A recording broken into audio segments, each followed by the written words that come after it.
रूस ने अमेरिका को दी है बहुत बड़ी धमकी। यूक्रेन को लंबी रेंज वाली मिसाइल देने पर किया है आगाह। यूक्रेन को लंबी रेंज की मिसाइलें दी तो बुरा अंजाम होगा। रूस ने कहा इसके बाद हमारा रुख और आक्रामक होगा।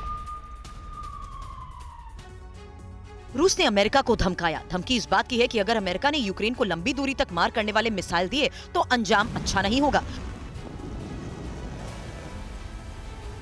रूस ने अमेरिका और नेटो को बार बार चेतावनी देते हुए कहा कि यूक्रेन को हथियार देने का सीधा मतलब युद्ध को भड़काना है। अमेरिकी हथियार पैकेज पर भड़के क्रेमलिन प्रवक्ता दिमित्री पेस्कोव ने कहा कि अब युद्ध सबसे भयानक स्तर पर पहुंचेगा। बाइडेन प्रशासन ने यूक्रेन को मिल रहे 18,000 करोड़ रुपए के नए हथियार पैकेज लंबी दूरी तक मार करने वाले रॉकेट भी शामिल हैं। रूस ने नेटो को भी चेताया और आरोप लगाया कि नेटो की पूरी सेना और इंटेलिजेंस रूस के खिलाफ सक्रिय है और नेटो का पूरा सैन्य सिस्टम 24 घंटे यूक्रेन के लिए काम कर रहा है। अमेरिका ने हाल ही में यूक्रेन को जिन हथियारों की सप्लाई करने का वादा किया है उसमें ground launch small diameter bomb, javelin anti tank weapon, mine resistant vehicle और MLRS शामिल हैं। नेटो और अमेरिका के ये कदम रूस को रास नहीं आ रहे। रूस ने ऐलान कर दिया है कि रूस के खिलाफ इस तरह के आक्रामक कदम को नजरअंदाज नहीं किया जा सकता।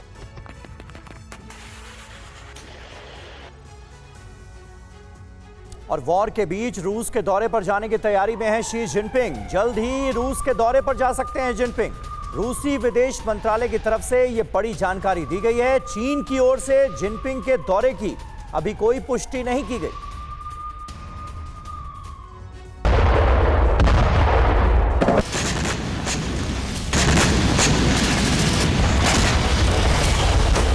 सारी दुनिया की नजर इस वक्त रूस यूक्रेन जंग पर टिकी है। अमन चाहने वाला हर देश चाहता है कि बारूदी घमासान खत्म हो, लेकिन दगाबाज ड्रैगन यानी चीन के दिमाग में कुछ और ही चल रहा है। दरअसल रूसी विदेश मंत्रालय की ओर से दी गई जानकारी के मुताबिक युद्ध के बीच जिनपिंग रूस के दौरे पर जाने की तैयारी में है। हालांकि खुद चीन की ओर से इस बारे में कुछ साफ नहीं किया गया। आपको बताते हैं जिनपिंग के संभावित रूसी दौरे की डिटेल्स आखिर है क्या।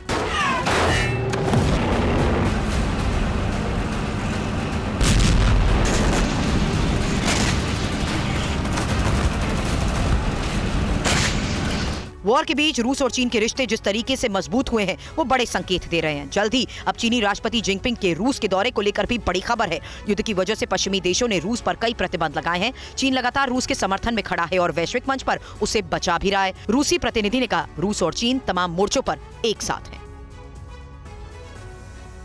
और यूक्रेन पर अटैक की भव्य सालगिरह मनाने की तैयारी में है पुतिन। बड़ी खबर यह है कि 5 लाख सैनिकों के साथ यूक्रेन पर अब अटैक कर सकते हैं।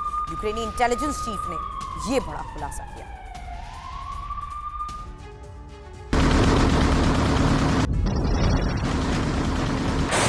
तारीख 24 फरवरी 2022 रूस ने यूक्रेन के खिलाफ जंग का ऐलान किया। जल्दी इस विनाशक युद्ध को 1 साल पूरा होने वाला है। इस बीच खुलासा हुआ कि रूसी राष्ट्रपति पुतिन यूक्रेन पर हमले की भव्य सालगिरह मनाने की तैयारी में है। करीब 5 लाख सैनिकों के साथ यूक्रेन पर विध्वंसक वार किया जा सकता है। ये दावा किसी और ने नहीं बल्कि यूक्रेनी इंटेलिजेंस चीफ ने किया। आपको बताते हैं यूक्रेन इंटेलिजेंस के हवाले से क्या सनसनीखेज दावे किए गए।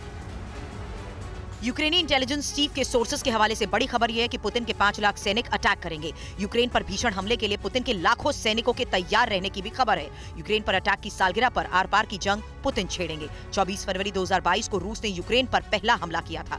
नए रूसी हमले के बाद युद्ध और भयानक फेज में पहुंच जाएगा। यूक्रेन के नए इलाकों पर कब्जे की कोशिश रूस करेगा। लगातार बढ़ रहा है यूक्रेनी सीमा पर रूसी सैनिकों का जमावड़ा, जो संकेत दे रहा है कि युद्ध के हालात और बिगड़ने वाले हैं। नेटो चीफ ने भी माना हमें लंबी लड़ाई की तैयारी करनी होगी।